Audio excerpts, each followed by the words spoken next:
Hello everyone, good morning to all of you and welcome to online study point. दोस्तों, आज है 10 दिसंबर और आज की इस वीडियो में हम 10 दिसंबर से रिलेटेड करंट अफेयर के सभी इंपॉर्टेंट क्वेश्चन को कवर करने वाले हैं। तो इससे पहले मैं आप लोगों को बता दूं अनअकैडमी की इस फ्री टेस्ट सीरीज़ के बारे में, जो कि आप लोगों के लिए फ्री में अवेलेबल है एसएससी एस्पिरेंट्स के लिए, जो कि 7 दिसंबर से स्टार्ट हो रही है। इसकी लिंक डिस्क्रिप्शन बॉक्स में दी हुई है, जिसमें आप लोगों को 15+ टेस्ट ये आप लोगों के लिए एब्सोल्युटली फ्री मिलेंगे और बहुत सारी चीज़ें हैं। डिस्क्रिप्शन बॉक्स में जो लिंक है इसमें आप क्लिक कीजिए, अनअकैडमी से जुड़िए और इसका फ़ायदा उठाइए।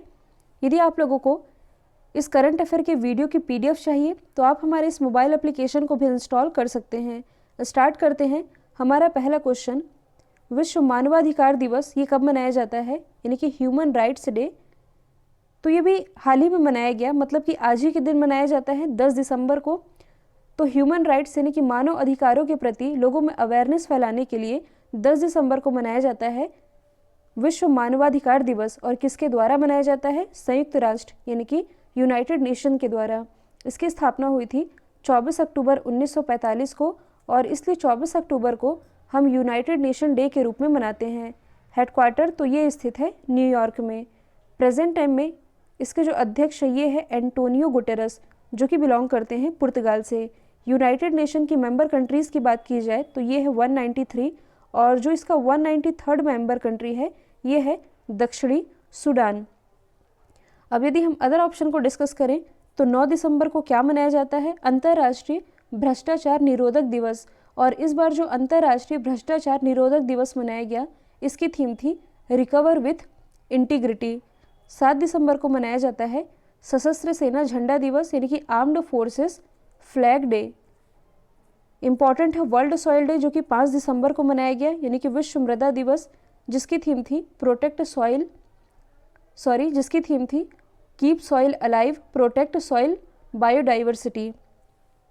ऑनलाइन स्टडी पॉइंट के नवंबर मंथ की करंट अफेयर की पीडीएफ, इसकी लिंक ओपन है, जिसमें कि नवंबर मंथ के सभी current affair topic wise cover कराए गए हैं। हाल ही में रविन्द्रनाथ टैगोर साहित्यिक पुरस्कार किसने जीता है? तो ये भी हाल ही में जीत लिया है राजकमल झा ने। राजकमल झा, इनका एक उपन्यास है जिसका नाम है द सिटी एंड द सी, और इसी उपन्यास के लिए इन्होंने रविंद्रनाथ टैगोर साहित्यिक पुरस्कार जीता है। यदि हम बात करें इस पुरस्कार की तो इसकी स्थापना की गई थी 2018 में। अमेरिका का एक पब्लिशर है जिसका नाम है बुंडालो, इसके द्वारा इस अवार्ड की स्थापना की गई थी, जो कि विश्व शांति, साहित्य, कला, शिक्षा और ह्यूमन राइट्स के लिए दिया जाता है। अब यदि हम अदर ऑप्शन को डिस्कस करें तो हाल ही में जो प्रसिद्ध राइटर है रस्किन बॉन्ड, इन्हें Tata literature life time achievement award से नवाजा गया है। यदि हम बात करें हरिहरन की तो इन्हें भी हाल ही में मलयालम सिनेमा में आजीवन योगदान के लिए जेसी डैनियल अवार्ड से नवाजा गया है। जबकि जो एस हरीश हैं, जो कि एक मलयालम लेखक है, इन्हें 2020 के जेसीबी साहित्य अवार्ड के लिए चुना गया है। तो ये सभी आप याद रखेंगे।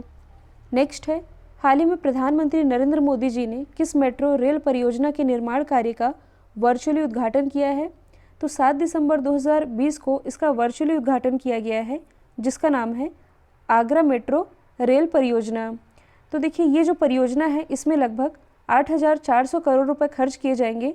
29.4 किलोमीटर लंबी ये परियोजना है और इस परियोजना के जरिए, मतलब कि आगरा मेट्रो रेल परियोजना के जरिए आगरा के जो टूरिस्ट स्पॉट हैं जैसे कि ताजमहल, आगरा फोर्ट, सिकंदरा को बस स्टैंड और रेलवे स्टेशन से जोड़ा जाएगा। और इसी का वर्चुअली उद्घाटन किया गया है प्राइम मिनिस्टर नरेंद्र मोदी जी के द्वारा। अब यदि हम बात करें आगरा की, जो कि उत्तर प्रदेश का ही एक शहर है, आप लोगों ने आगरा के किले के बारे में ज़रूर सुना होगा। देखिए, जो आगरा का किला है इसे यूनेस्को के वर्ल्ड हेरिटेज साइट में शामिल किया गया है, जो कि ताजमहल से लगभग 2 या 3 किलोमीटर दूर है। और इसी आगरा के किले में औरंगजेब ने अपने पिता शाहजहां को लगभग 8 साल तक कैद रखा था। और आप लोग यदि आगरा गए होंगे तो आगरा का पेठा भी काफ़ी फेमस है। कुछ दिन पहले मैंने आप लोगों को बताया था सुर सरोवर झील, या इसे आप कह सकते हैं केथम झील, जो कि आगरा में स्थित है, जिसे कि अभी हाल ही में रामसर स्थलों की लिस्ट में शामिल किया गया है। तो ये भी आप याद रख सकते हैं। और आप लोगों की डिमांड पर भारत के इम्पोर्टेंट नेशनल पार्क से रिलेटेड एक वीडियो बनाया गया है, जिसकी लिंक डिस्क्रिप्शन बॉक्स में दी हुई है, इसे आप जाकर के देख सकते हैं। हाल ही में भाजपा के किस नेता को राज्यसभा के लिए निर्विरोध निर्वाचित किया गया है? तो ये भी हाल ही में निर्वाचित किए गए हैं सुशील मोदी। देखिए जो रामविलास पासवान जी है, इनका भी हाल ही में निधन हुआ था और इनके निधन के बाद ये पद खाली था, जिसके बाद से अब राज्यसभा सीट पर बीजेपी नेता सुशील मोदी ये निर्विरोध चुने गए हैं। अच्छा, यहाँ जो टर्म लिखा हुआ है निर्विरोध, इसका क्या मतलब है? तो कहने का मतलब ये है कि इनके सामने या इनके खिलाफ किसी भी पार्टी का कोई भी प्रत्याशी नहीं उतारा गया था, इसलिए ये निर्विरोध चुने गए हैं। यदि हम बात करें सुशील मोदी जी की, तो 1990 में पहली बार ये विधानसभा के सदस्य बने थे। 2004 में ये भागलपुर से लोकसभा सांसद रहे। इसके बाद 2005 से अब तक ये बिहार विधान परिषद के सदस्य रहे और अब निर्विरोध चुने जाने के बाद ये राज्यसभा सांसद बन गए हैं। तो अब यदि हम बात करें राज्यसभा की, जो कि भारत का उच्च सदन कहलाता है, इसका उल्लेख है आर्टिकल 80 में, जबकि जो निम्न सदन है ये कहलाता है लोकसभा, इसका उल्लेख है आर्टिकल 81 में। देखिए जो उच्च सदन है ये स्थिर सदन है, मतलब कि ये कभी भी भंग नहीं होती, जबकि जो लोकसभा है ये अस्थिर सदन है, मतलब कि ये कभी भी भंग हो सकती है। और राज्यसभा के सभापति ये होते हैं भारत के उपराष्ट्रपति, मतलब कि एम वेंकैया नायडू जी, ये है राज्यसभा के सभापति, जबकि उपसभापति ये है हरिवंश नारायण सिंह। यदि हम बात करें लोकसभा की, तो 17वीं लोकसभा चल रही है और 17वीं लोकसभा के अध्यक्ष हैं ओपी बिरला जी, यानी कि ओम प्रकाश बिरला जी। और अभी हाल ही में लोकसभा के नए महासचिव बनाए गए हैं, इनका नाम क्या है? उत्पल कुमार सिंह। अब यदि हम बाकी के दो ऑप्शन को डिस्कस करें, तो हाल ही में जो यशवर्धन कुमार सिन्हा है ये हमारे नए सूचना आयुक्त बनाए गए हैं, जबकि कल मैंने आप लोगों को बताया था मालविका हेगड़े के बारे में, जो कि हमारी कैफ़े कॉफ़ी डे की नई CEO बन गई हैं। अगला क्वेश्चन है, कीवी के लिए जैविक प्रमाण पत्र प्राप्त करने वाला पहला राज्य ये कौन बना है? तो ये भी हाल ही में बन गया है अरुणाचल प्रदेश, मतलब कि अरुणाचल प्रदेश देश का ऐसा पहला राज्य बन गया है जिसने कि कीवी के लिए, कीवी आप सभी जानते हैं, कीवी के लिए जैविक प्रमाण पत्र यानी कि ऑर्गेनिक सर्टिफिकेट प्राप्त किया है। अब ये है क्या ऑर्गेनिक सर्टिफिकेट? तो देखिए किसी भी फल या सब्जी को जैविक प्रमाण पत्र तब दिया जाता है जब उस फल या सब्जी को उगाने के लिए किसी भी स्तर पर किसी भी प्रकार के जैवनाशक या रसायन का उपयोग नहीं किया जाता, और यही दिया गया है अरुणाचल प्रदेश के कीवी को। तो सबसे पहले आप मैप में देख सकते हैं अरुणाचल प्रदेश की लोकेशन, इसकी राजधानी है ईटानगर, मुख्यमंत्री तो ये हैं पेमा खांडू, राज्यपाल हैं BD मिश्रा। यदि आप करंट से रिलेट करेंगे तो हाल ही में अरुणाचल प्रदेश के बुमला में जोगिंदर वॉर मेमोरियल का भी उद्घाटन किया गया है। अब इस क्वेश्चन में बात की जा रही है पहले राज्य की, तो देखिए जो पंजाब है ये 3 कृषि कानून के विरोध में प्रस्ताव पास करने वाला भारत का पहला राज्य बना है। यदि हम बात करें राजस्थान की, तो मास्क कानून बनाने वाला और बायोफ्यूल पॉलिसी लागू करने वाला पहला राज्य ये राजस्थान है। जबकि यदि हम बात करें केरल की, तो गरीबी रेखा से नीचे जीवन यापन करने वाले लोगों के लिए फ्री इंटरनेट की फैसिलिटी प्रोवाइड कराने वाला पहला राज्य ये बना है केरल। ऑनलाइन स्टडी पॉइंट के 600 वन लाइनर करंट अफेयर की PDF अभी भी ओपन है, जबकि लास्ट 10 मंथ के करंट अफेयर की PDF, जिसमें कि जनवरी से अक्टूबर तक के सभी current affair topic wise cover कराए गए हैं, इसकी भी लिंक डिस्क्रिप्शन बॉक्स में दी हुई है। हाल ही में 2020 के UNCTAD संयुक्त राष्ट्र निवेश प्रोत्साहन पुरस्कार किसने जीता है? तो ये भी हाल ही में जीत लिया है भारत ने। ये वाला टर्म आप लोगों ने कई बार पढ़ा भी होगा और सुना भी होगा। इसकी फुल फॉर्म बनती है United nation conference on trade and development, या इसे आप हिंदी में कह सकते हैं व्यापार और विकास पर संयुक्त राष्ट्र सम्मेलन। इसकी स्थापना हुई थी 1964 में। हेडक्वार्टर तो ये स्थित है जेनेवा स्विट्जरलैंड में, जो कि व्यापार, निवेश और विकास के मुद्दों से निपटने वाले यूनाइटेड नेशन यानी कि संयुक्त राष्ट्र सचिवालय का ही एक हिस्सा है, और इसने ही इन्वेस्ट इंडिया को संयुक्त राष्ट्र निवेश प्रोत्साहन पुरस्कार के लिए चुना है। और देखिए वर्ल्ड मैप के थ्रू तो हम डेली ही किसी न किसी कंट्री के बारे में डिस्कस करते ही हैं। आज की इस वीडियो में, मतलब कि इस मैप के थ्रू, हम भारत से रिलेटेड बेसिक जियोग्राफी डिस्कस करेंगे। तो देखिए यदि जनसंख्या के हिसाब से देखा जाए, मतलब कि पॉपुलेशन के हिसाब से, जो भारत है ये चाइना के बाद विश्व का दूसरा सबसे बड़ा देश है। और यदि क्षेत्रफल के हिसाब से देखा जाए तो जो अपना देश भारत है ये विश्व का 7वां सबसे बड़ा देश है। कई बार एग्जाम में पूछा जाता है कि भारत का उत्तरी छोर कौन सा है, तो ये है इंदिरा कॉल, जो कि पूर्वी काराकोरम रेंज में स्थित है। और यदि पूछा जाए कि दक्षिणी छोर कौन सा है, तो ये है इंदिरा पॉइंट। उत्तरी छोर इंदिरा कॉल और दक्षिणी छोर इंदिरा पॉइंट जो कि कन्याकुमारी में स्थित है। इसके बाद यदि पूछा जाए पूर्वी छोर, तो ये स्थित है किबुथु अरुणाचल प्रदेश में। और यदि पूछा जाए पश्चिमी छोर, तो ये है गुजरात में स्थित है कच्छ, और यही है भारत का पश्चिमी छोर। तो उत्तरी, दक्षिणी, पूर्वी, पश्चिमी, ये आप याद रखेंगे। और जो कर्क रेखा है ये भारत के बीचों बीच से होकर के गुजरती है। और कितने राज्यों से गुजरती है? 8 राज्यों से। ये राज्य कौन कौन से हैं? गुजरात, राजस्थान, मध्य प्रदेश, छत्तीसगढ़, झारखंड, पश्चिम बंगाल, त्रिपुरा और मिजोरम। हाल ही में मध्य प्रदेश के किस शहर को यूनेस्को के विश्व विरासत शहरों की सूची में शामिल किया गया है? तो ये भी हाल ही में शामिल किया गया है। ग्वालियर और ओरछा, इन दोनों ही शहरों को, मतलब कि इसका राइट आंसर हो जाएगा बोथ बी एंड सी। ग्वालियर जो कि गुर्जर प्रतिहार और बघेल वंशों की राजधानी भी रहा है, जबकि जो ओरछा है ये मध्य प्रदेश के बुंदेलखंड में स्थित है, जो कि मंदिर और महलों के लिए प्रसिद्ध है। और इसे ही यूनेस्को के विश्व विरासत शहरों की लिस्ट में शामिल किया गया है। यदि हम बात करें यूनेस्को की, यानी कि united nation educational, scientific and cultural organisation, इसकी स्थापना हुई थी 1945 में। हेडक्वार्टर स्थित है पेरिस, फ्रांस में। पेरिस जो कि सीन नदी के किनारे बसा हुआ है। और इसके जो डायरेक्टर जनरल हैं, इनका नाम क्या है? ऑद्रे अजौले। यहाँ हम बात कर रहे हैं मध्य प्रदेश की, तो देखिए इसकी जो राजधानी है भोपाल। भोपाल में भारत का पहला ई कचरा क्लिनिक स्थापित किया गया है। मुख्यमंत्री हैं शिवराज सिंह चौहान, राज्यपाल है आनंदीबेन पटेल। इसके अलावा जो इंदौर है ये लगातार चौथी बार भारत का सबसे स्वच्छ शहर बना है, जहां अभी हाल ही में PPL यानी कि प्लास्टिक प्रीमियर लीग, इसकी भी शुरुआत की गई है।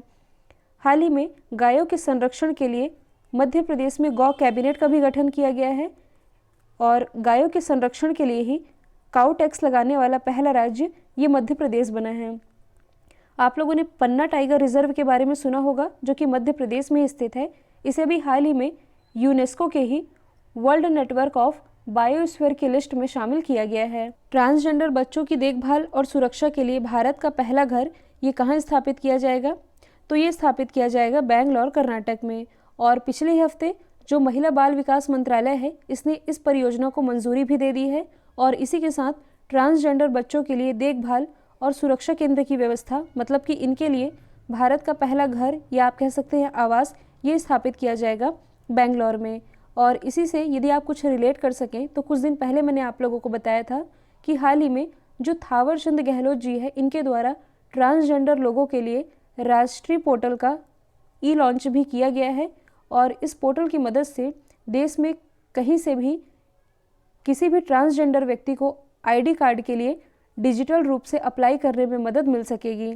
अब इस क्वेश्चन में बात की जा रही है भारत के पहले की, तो एक बार आप सभी ऑप्शन को रिलेट कर सकते हैं। जैसे कि कर्नाटक की राजधानी बेंगलोर में भारत की पहली गर्ल्स फुटबॉल एकेडमी, इसकी स्थापना की गई है। यदि हम बात करें पश्चिम बंगाल की, तो पश्चिम बंगाल में ही भारत का पहला टायर पार्क स्थापित किया जाएगा। जबकि उत्तराखंड के ऋषिकेश में भारत का पहला ग्लास ब्रिज बनाए जाने की मंजूरी दी गई है। यदि हम बात करें गोवा की, तो गोवा में भारत का पहला सैंड ड्यून पार्क यानी कि बालू टिब्बा पार्क स्थापित किया जाएगा। विश्व आर्थिक मंच 2021 की मेजबानी कौन करेगा? तो इसकी मेजबानी करेगा स्विट्जरलैंड। और देखिए वर्ल्ड इकोनॉमिक फोरम, इसकी मेजबानी तो दावोस के द्वारा की जाती थी, मतलब कि स्विट्जरलैंड के ही दावोस के द्वारा, लेकिन इस बार इसकी मेजबानी स्विट्जरलैंड के लूसर्न के द्वारा की जाएगी, लूसर्न बर्गन स्टॉक के द्वारा। यदि हम बात करें वर्ल्ड इकोनॉमिक फोरम की, जो कि दुनिया भर के राजनीतिक और व्यापारिक नेताओं का एक वार्षिक मंच है, इसकी स्थापना हुई थी 1971 में। हेडक्वार्टर तो ये स्थित है कोलोन, स्विट्जरलैंड में। और देखिए जो वर्ल्ड इकोनॉमिक फोरम है, इसी के द्वारा पिछले ही साल मतलब कि 2019 में जो बॉलीवुड अभिनेत्री हैं दीपिका पादुकोण, इन्हें क्रिस्टल अवार्ड से नवाजा गया था। और क्यों नवाजा गया था? मेंटल हेल्थ के प्रति लोगों को अवेयर करने के लिए। अब यदि हम अदर ऑप्शन को डिस्कस करें, तो कल ही मैंने आप लोगों को बताया था श्रीलंका के बारे में। तो अगले साल मतलब कि 2021 में जो श्रीलंका है ये एशिया कप 2021 की मेज़बानी करेगा। यदि हम बात करें इटली की, तो G20 समिट 2021 इसकी मेज़बानी करेगा इटली। जबकि अगले ही वर्ष जापान के टोक्यो में टोक्यो ओलंपिक 2021 का आयोजन किया जाएगा। यहाँ हम बात कर रहे हैं स्विट्ज़रलैंड की। तो आप देख सकते हैं ये एक यूरोपीय कंट्री है, इसे आप थोड़ा जूम करके भी देख सकते हैं। तो ये है स्विट्ज़रलैंड की लोकेशन, इसकी कैपिटल है बर्न, करेंसी तो ये है स्विस फ्रैंक। आसपास की यदि आप लोकेशन देखेंगे तो ये है मेडिटेरियन सी, स्विट्ज़रलैंड के पास ही, मतलब कि इसकी बॉर्डर से लगा हुआ ये है फ्रांस, और ये जो ऊपर देख रहे हैं आप ये है ब्रिटेन। इन दोनों के बीच में एक स्ट्रेट है जिसका नाम है डोवर स्ट्रेट। हाल ही में नेपाल और चाइना के द्वारा किए गए सर्वेक्षण के अनुसार माउंट एवरेस्ट की ऊंचाई बढ़कर कितनी हो गई है? तो देखिए लास्ट टाइम जब इसका सर्वे किया गया था तब इसकी ऊंचाई 8,848 मीटर थी, लेकिन अभी हाल ही में नेपाल और चाइना ने ये जो सर्वेक्षण किया है इसके अनुसार इसकी जो हाइट है ये 0.86 मीटर बढ़ गई है। मतलब कि अब माउंट एवरेस्ट की जो ऊंचाई है ये बढ़कर हो गई है 8,848.86 मीटर। तो अब हम माउंट एवरेस्ट से ही रिलेटेड कुछ इंपॉर्टेंट फैक्ट डिस्कस कर लेते हैं जो कि एग्ज़ाम का पार्ट बनते हैं। तो देखिए यदि हम बात करें माउंट एवरेस्ट की तो ये कहाँ स्थित है? नेपाल में, और नेपाल में इसे सागर माथा के नाम से जाना जाता है। कई बार एग्जाम में पूछा जाता है कि भारत की ऐसी कौन सी महिला है जिन्होंने माउंट एवरेस्ट पर चढ़ाई की थी? तो ये है बछेंद्री पाल। इसके अलावा माउंट एवरेस्ट पर चढ़ाई करने वाली पहली दिव्यांग महिला ये है भारत की ही अरुणिमा सिन्हा। माउंट एवरेस्ट पर चढ़ाई करने वाली पहली अश्वेत महिला यानी कि ब्लैक अफ्रीकन महिला तो ये बनी है सराय खुमैलो। इसके अलावा कुछ दिन पहले ही एक व्यक्ति का निधन हुआ जिनका नाम है आंग रीता शेरपा, और इनका नाम माउंट एवरेस्ट से ही रिलेटेड है।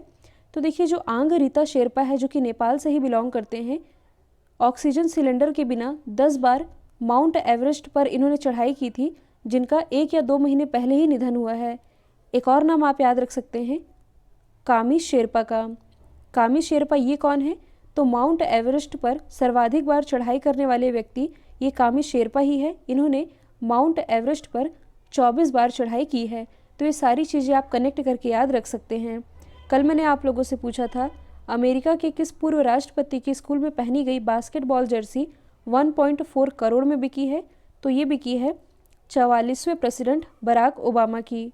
अब आप लोगों के लिए आज का सवाल है WHO फाउंडेशन के CEO कौन बने हैं? तो इसका जो भी आंसर है कमेंट बॉक्स में बताइएगा। वीडियो यदि पसंद आया है तो एक लाइक कीजिए, एटलीस्ट एक स्टडी रिलेटेड ग्रुप में शेयर करना बिल्कुल मत भूलिएगा। तो आज के लिए इतना ही। Thank you so much.